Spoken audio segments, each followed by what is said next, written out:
Hey everyone, अस्सलाम वालेकुम। उम्मीद करती हूँ आप सब खैरियत से होंगे।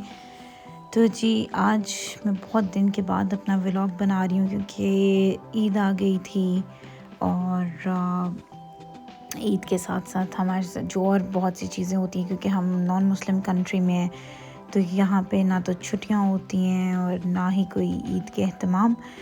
But anyways we tried our best to celebrate Eid with in the family जो यहाँ पे मौजूद हैं। और जी, आज का नाश्ता मैंने इस तरह स्टार्ट कर दिया अपना फ्रूट्स के साथ ही, क्योंकि जो एक रूटीन बन गई थी ना रमज़ान में फ्रूट्स खाने की, I don't want to miss that. अच्छा, आज ना I have to go to my friend and because we couldn't celebrate Eid properly. तो मेरा ये है कि विल गो एट डिनर और हम सब जो भी जा रहे हैं will gonna make food and bring their, like हम बनाएंगे और एक जगह जहाँ इकट्ठे होंगे तो हम अपना खाना साथ लेकर जाएंगे सो दैट ज़्यादा डिशेस हो जाएं। खैर एनीवेज़ मैंने टोटिया रैप बना लिया था और साथ ना मैंने शाम के लिए दाल भी चढ़ा दी थी। सो ये दाल में थोड़ा सा जो मैं तड़का लगाती हूँ, इट्स मोर लाइक हरीसा का जैसे तड़का होता है, ज़रा स्पिनच डाल के। तो इससे जो सिंपल दाल है ना, it taste so good. Anyways अभी थोड़ा सा मुझे ये था कि let's go out because I really wanted to walk in the woods, क्योंकि spring season is around the corner और you can see the greenery, you can feel the fresh air, you can feel the fresh plants and trees, the beautiful color and everything. So I wanted to be in contact with the nature and I went to the woods for walk. Actually मैंने ना अपनी एक walk की routine set की हुई थी और because I had a seasonal flu and जो आपके एक वो फीवरिश आप बॉडी हुई होती है, सो उसमें मैं अपनी वॉक को कंटिन्यू नहीं कर सकी थी एंड प्लस मैं व्लॉगिंग भी नहीं कर सकी। सो व्हाट आई डिड कि भाई लीव द ये जो पूरा एक लेथार्जिक सा एक एटीट्यूड बना हुआ था, so I said let's go for a walk ताकि बाहर जाऊँ और फ्रेश एयर में and so that I can feel better. Anyways, Ji, today we are going to talk about the Swedish lifestyle. Why living in Sweden is ideal for everybody. If I give you my example, then before coming to Sweden, I searched about it. I heard many things about it, its social services, everything. So मुझे ये था कि अच्छा ठीक है, I'll practice when I'll go, I'll check, क्योंकि बहुत सी बार आप सुनते कुछ और होता कुछ और है, but no, trust me, in according to my experience it is even more or even way better than I imagined before. जैसे कि high standard of living है, they are working for it, they are doing jobs, they are everybody is having the white collar job. आपका एक छोटा सा बच्चा यानी कि टीनेज में आते ही वो अपने वेज बनाना शुरू कर देता है to create income, to create business ideas की तरफ या फिर अपनी स्टडीज़ की तरफ। तो आप ये देखो कि जब लिटरेसी रेट 99% होगा, जब आपके पास जो एजुकेशन है वो इतनी बेहतरीन होगी एंड आपके जो जनरेशन है उसके पास चांसेस बहुत ज़्यादा होंगे, और नॉट ओनली नेक्स्ट जनरेशन, आपके अपने लिए भी जब चांसेस इतने ज़्यादा होते हैं and you have many ways to make your path smooth, तो फिर उसमें ऑब्वियसली आप एक प्रोग्रेसिव डेवलपमेंट की तरफ ही जाते हो रादर के किसी भी बैकलैश की तरफ। फर्स्ट वर्ल्ड कंट्री है ऑब्वियसली, तो आप खुद ही सोच सकते हैं कि अगर हम इसको थर्ड वर्ल्ड कंट्री से कंपैरिजन करें तो कितने डिफरेंसेस आ जाते हैं। एनीवेज, जो इंग्लिश है ना, it is widely spoken here, like if you are new to Sweden and you cannot speak svenska Swedish, then आपको ये प्रॉब्लम नहीं होगा कि भाई you are unable to communicate. मेरे साथ इतना बेहतरीन, I am feeling very blessed कि मेरे साथ इससे होता है कि whenever I meet someone and I cannot speak in svenska, जो कि अब I can I can prata lite svenska, but when I cannot communicate with them, तो I never felt anything ashamed because obviously Swedish जो हैं वो swims का या अपनी स्वीडिश लैंग्वेज को बहुत ज़्यादा प्रेफर करते हैं, but they don't make it a bad thing for you, they don't sense it a bad thing. जिस तरह हमने मोस्टली सुना है कि फ्रांस में होता है, if somebody is not speaking French so वो उस चीज़ को डिसलाइक करते हैं बहुत ज़्यादा वर्बली भी, but anyways here they can compensate you with the English answers. They're gonna try to mingle with you so that you can feel connected. So excellent life, work life है यहाँ पे, work life balance है and work culture है। आपको पता है कि Monday to Friday in Swedish we say from मोंडा टू फ्रेदा, ये वर्किंग डेज़ हैं, राइट, और Saturday Sunday are the weekends. So इसको इतना अच्छा मनाया जाता है वीकेंड्स को, मतलब द होल वीक जो आप काम करते हो, तो weekend is for the celebration, specially इनका फ्राइडे नाइट जो होती है it is for the celebration कि जी it's weekend and now we can relax and we can put the appointments, मतलब जो भी आपकी अपनी फैमिली के साथ मिंगलिंग एंड ऑल दैट, वो आप इसको बड़े अच्छे से मैनेज कर लेते हो सैटरडे संडेज़ को। अच्छा, जो मैंने एक्सपीरियंस किया है ना, Friday night it's a complete एक बड़ा मज़े का रहता है बाहर एटमॉस्फेयर, क्योंकि सैटरडे वीकेंड स्टार्ट हो जाता है, but Saturday is also good, but on the Sunday evening if you go out तो यकीन माने एवरीथिंग इज़ सो क्वाइट, सन्नाटा हो गया होता है, because obviously next day Monday होता है एंड वर्किंग डे होता है। अच्छा जी, स्ट्रॉन्ग लेबर लॉज हैं इधर। अब ये कह लें कि लेबर कम्युनिटी जो है ना, वो उनके जो लॉज और उनके जो राइट्स हैं, ये like Swedish government it really they are working hard on it, and उन्होंने इतने strong इनके laws बनाए हुए हैं ताकि कहीं भी किसी भी चीज़ से human right को ना नुकसान पहुँचे, ठीक है। अच्छा जी, shared 48 days parental leaves होती हैं, paid vacations होती हैं, subsidized day care हैं, अगर सब्सिडाइज डे केयर हैं तो आप खुद ही सोचें कि जॉब लाइफ कितनी ईजी हो जाती है, हेक्टिक फ्री हो जाती है, so the parents can do job and they can have their balance work life.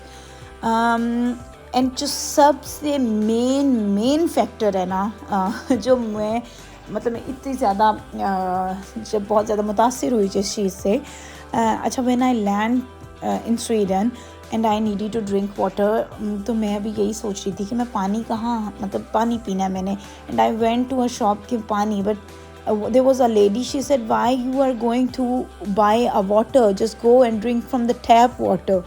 सो ये मेरे लिए बहुत शॉकिंग था कि अच्छा, टैप वाटर, क्योंकि पाकिस्तान में we can not even imagine to drink tap water. So basically tap water is better than bottled mineral water. Whole education system is subsidized, free schooling and higher education, so you cannot pay for university even. तो अब आप खुद ही imagine कर लें कि अगर आपने university तक कभी अगर पे नहीं करना, and there is no age limit as well, तो लिटरेसी रेट एंड देयर जो एक मेंटल ग्रोथ होती है, जब आपने अपनी स्टडी को फ्री कर दिया हो और हर बंदे के लिए ओपन कर दिया हो, तो फिर उसमें growth and development and prosperity के चांसेस ज़्यादा होते हैं। सो a well connected public transport system here in Sweden, or you can see everybody, they are using buses, they are using taxis, cabs, so everything is well connected, right? अच्छा, in this video जो सबसे important चीज़ मैं बताना चाह रही हूँ, and basically this video is very important for those people especially who are looking for the opportunities to come to Sweden, right? सो सबसे पहली तो ये चीज़ कि स्वीडन यूरोप के नॉर्दर्न पार्ट से लोकेट करता है, जैसे कि मैंने सबसे स्टार्टिंग में आपको बताया। सो दैट मीन्स कि 7 to 8 months specially it will be cold here, ठीक है।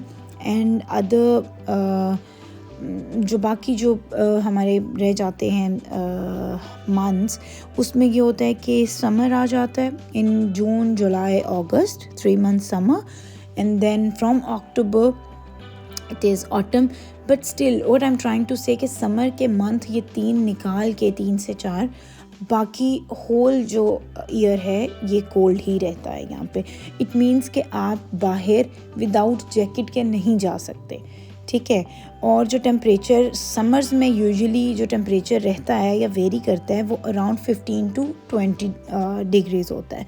सो आप खुद ही इमेजिन करें कि फिर अगर समर में 15 to 20 है जो कि वार्मेस्ट माना जाता है इधर, देन यू कैन इमेजिन कि बाकी जो सीजन्स हैं उनमें टेम्परेचर क्या होता होगा। और मतलब आपको अपनी जो वार्डरोब है उसको ज़रा इन्हांस करना होता है। Basically winters are long cold, तो जो बाकी भी उसके फॉलो अप सीजन्स होते हैं they are also bit cold here.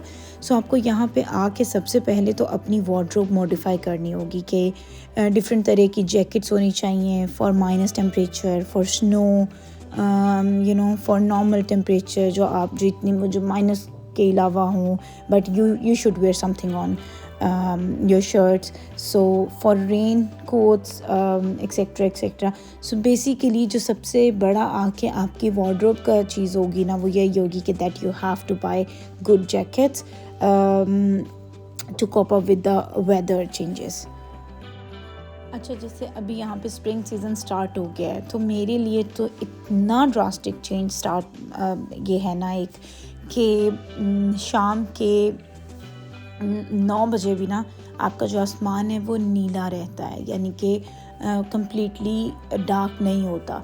तो मुझे तो अभी सोच के डर लग रहा है कि समर्स में 10 से 12 बजे रात के 10 से 12 बजे तक आपका सूरज जो है वो सूरज भाई साहब आपके सर पे ही खड़े होते हैं, वो जाने का नाम नहीं लेते।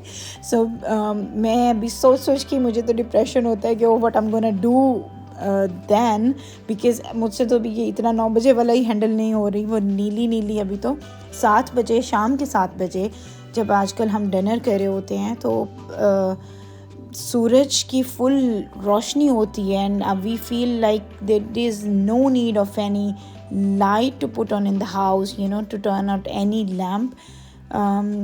I cannot even explain कि ये कितना एक different लगता है, because coming from a country जहाँ पे आपकी एक organized दिन रात की एक रूटीन हो और आपने हमेशा डिनर सूरज के ढलने के बाद किया हो, तो you can imagine how difficult it is for me कि मैं अपनी बॉडी को ये समझाऊँ कि भाई that's it, you have done your dinner in the presence of Suraj and that's it। अब जो रात को सूरज के गुरूब होने के बाद जो रात टपकती है that shouldn't be, मुंह बंद कर लेना चाहिए। anyways I'm struggling with it and I will do my best।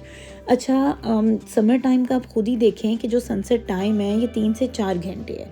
so it's a huge change and rest of the day जो सूरज है इट इज़ आउट।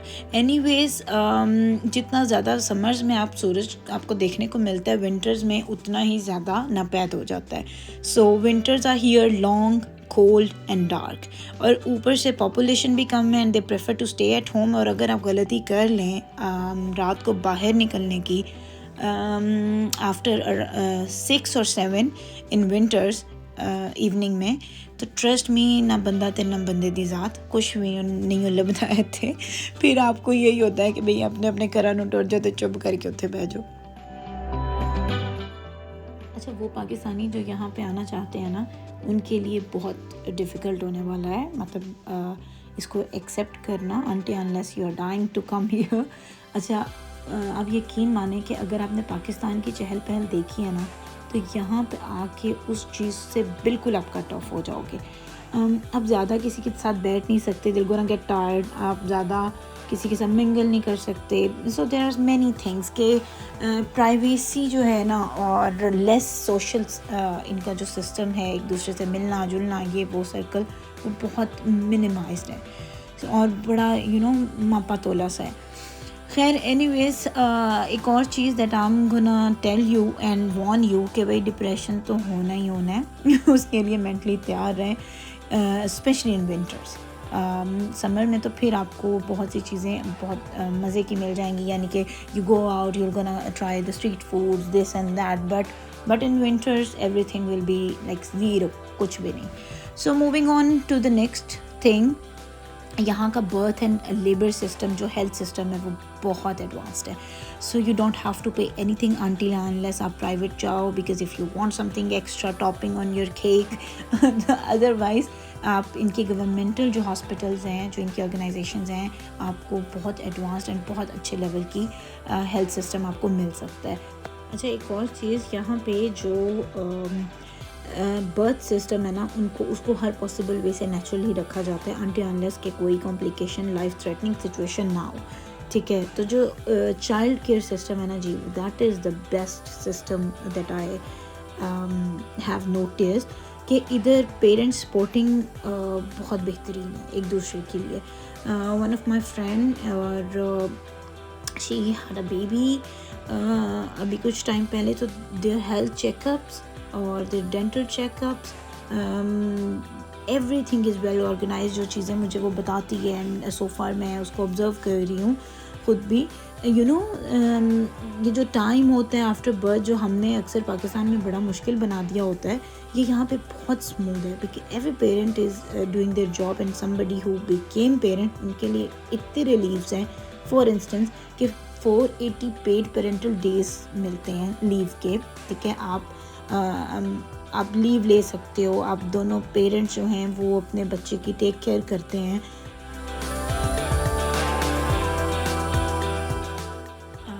जो चीज़ मैंने व्लॉग के स्टार्ट में बोली थी कि बहुत ही बेहतरीन वर्क कल्चर है, बहुत सी रिलैक्सेशंस हैं. सो ये वही चीज़ आ जाती है कि ये जो पेड लीव्स हैं ये बहुत ज़्यादा आपको मिल जाती हैं. इवन जो एनुअल लीव्स होती हैं उसके अंदर इफ़ द पर्सन गेट्स सिक, तो आपको उसमें भी वो सिक लीव काउंट होती है, वो आपके एनुअल लीव में वो वाले डेज भी सेव हो जाते हैं. So there are many relief जो गवर्नमेंट यहाँ पे सिटीजन्स को देती है. अच्छा, यूरोप में नॉर्डिक कंट्रीज़ ऐसी हैं जो इस तरह के आपकी वेलफेयर टोटली आपकी सिविल जो आपके सिटीजन्स हैं उनकी वेलफेयर के लिए वर्क कर रही हैं. अदरवाइज़ अगर आप इसको कंपेयर करो इटली, स्पेन, इन कंट्री से, तो देन आपको एक ह्यूज डिफरेंस नज़र आता है. अच्छा, एनीवेज़ यहाँ पे जो डेंटल सिस्टम है सारा, ये up to 23 years old free है. अच्छा, वो बेचारे जिन्होंने बेचारे तो दंद ख़राब हो गए हैं कि उन्होंने गलती है वे कि वो 23 साल की उम्र से बढ़ गए हैं, तो उनके लिए तो भाई यहाँ पे बहुत सी चीज़ें डिफ़िकल्ट हो जाएंगी. मतलब अपने दंदा उत्थों इलाज कराओ जितों तुसी आए हो, क्योंकि आपको पता है स्वीडिश लोग भी आउट ऑफ कंट्री जाके ही मोस्टली अपना टीथ या डेंटल जो भी ट्रीटमेंट्स हैं वो लेते हैं, because here it is very very expensive. एक और चीज़ जी, यहाँ पे आने से पहले मैं आप लोगों को बता दूँ कि हाउस हेल्प नहीं है. इस माइंड को तैयार रखिएगा और हर एक काम आपको खुद करना पड़ता है. अगर हाउस हेल्प आपको रिक्वायर है then keep it mind it is very expensive. So कॉलर चाट चूड़ के सेट पे करो, बावा ज़रा ठीक ठाक करो, जान बनाओ, झाड़ू पकड़ो, काम करो. खैर anyways, it was a joke. ऐसा कुछ नहीं होता. हर एक मशीनरी आपके पास होती है. Everything is there for your help. आप डिफरेंट तरह की भाई there are things to clean your house, ये वो. So there isn't anything to worry about. Everything is so easy. Anyways जी, यहाँ पे जो पे स्केल है ना, ये बहुत फेयर होता है. मतलब it means if you want to switch your job from one to another, तो आपको कोई 100% हाइक नहीं मिल जाएगी. उसमें आपको 20 से 30% इफ़ यू आर लकी तो आपको मिलेगा. उसका ये होता है कि आपका जो पे स्केल है in all over the country वो एक फेयर पेस पे चले, उसमें किसी के साथ भी ज़्यादती ना हो. सो हर लिहाज से they have kept everything in mind not to make or create any discrimination among citizens. अच्छा, एक और चीज़ that I wanna share, it's my personal feeling. मैं जब स्वीडन आई थी तो it was cold and everything was frozen. और अब जब स्प्रिंग आ रहा है और समर के सारे वो सीन्स और सारी चीज़ें नज़र आ रही हैं, आसार, तो आई कैन फील आपको पता है जब इंग्लिश में हम वो पोइटिक ज़रा नेचर के करीब वाली पोइम्स पढ़ते थे, तो उसमें जिस तरह वो शायर ने एक्सप्लेन किया होता था ना trust me now I can feel कि वो स्प्रिंग को, समर को एक लाइफ के साथ कनेक्ट करते थे, और विंटर को बिल्कुल कि परिंदे उड़ गए, चीज़ें जम गई, there is no life sign and ये वो, एंड दैट्स ट्रू, क्योंकि वो लोग तो इसी इंग्लिश पोइट होते थे, इन्हीं वेदर से निकले होते थे। तब वो हंसी आती थी कि अभी ये सही है, नेचर के पीछे पड़ा हुआ है ये वाला पोइट। बट ट्रस्ट मी, आप फील करते हो खुद ही, आपके मूड चेंजेस, आपके health, each and everything.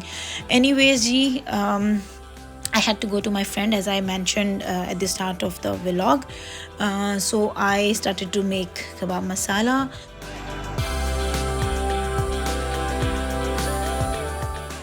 Hopefully आपको आज का व्लॉग अच्छा लगा होगा। दुआ में याद रखें, kindly like my channel, subscribe my channel and leave comment if you like it, और you can see the final शक्ल ऑफ माई कबाब masala. It was so tasty.